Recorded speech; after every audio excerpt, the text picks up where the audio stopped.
welcome. Welcome, everybody. How are you doing today? It's so very nice to have you here. I hope that everybody is doing well. I just want to tell you how much I have been enjoying our day-longs for returning students, and I'm looking forward to this one coming up this Sunday.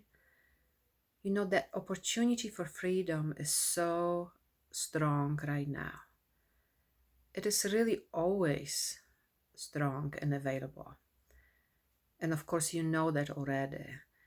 However, this time, with the global challenges going on, with everybody really being affected by COVID and economy, and the movement for racial justice also as well, you know, all of that affects us all.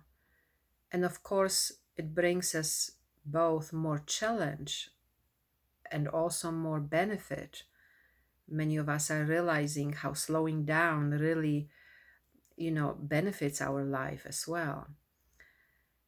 And so, you know, all this that is going on right now really presents us with an even stronger opportunity for freedom, because more things are coming up, more things are visible, not just individually, but collectively and globally. And because, you know, that a little forced pressure to go more inward, even though it's not great that it's forced, but in a way it also really forces us to take a stronger stand in presence, to make a stronger commitment to awakening, embodiment, and freedom. So in our upcoming day long, I want to focus on 2 or 3 things this time.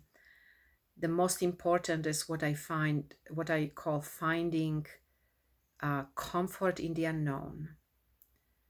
You know, with so much arising for everybody all the time, so much more right now, really. Sometimes it's difficult, it's challenging, because there's so much going on mentally, physically, emotionally. And yet that ground of our experience, that unknown, that is always present, that is actually always available, but so much more visible right now. That unknown is something that we can always come back to rest in.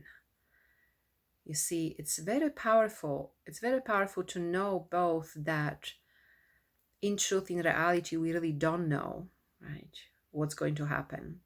There's no point in entertaining the mind. The mind is going to want to, present you with different scenarios, right?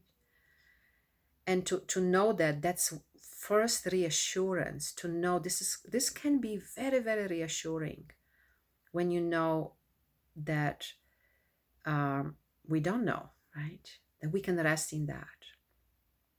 And also when there's so much going on so many levels, to know that, again, you know, we can just drop in. That is really comforting when we know, you know, let's just rest in the spaciousness of our true nature. Let's just rest in the not knowing. Let's rest more in the reality of our experience. I also want to speak a little bit more about the nervous system this time, and especially, you know, when past arises, when the past gets re-triggered or triggered. You know, so often the nervous system goes into so much reactivity. And, you know, as the reactivity grows, so to speak, and moves on, it turns into more reactivity, and it turns into, so often, into what we call the story, right? The interpretation of facts, what's going to happen. And we can, you know, this is a very powerful meditation. I call it the meditation on completing the past. We can actually catch that moment right before the nervous system goes into total reactivity. We can catch that moment. And it doesn't matter if you catch it in the moment when it's happening or any other moment, because for the nervous system, it's always here now. And so we can learn, we can practice how to come back into that moment and embody that situation, embody that what is arising in a moment, And by doing that, not only we can stop that ongoing reactivity, but we can also complete the past. I also want to speak a little bit about relating or being in a world from presence, being in a world, being relational.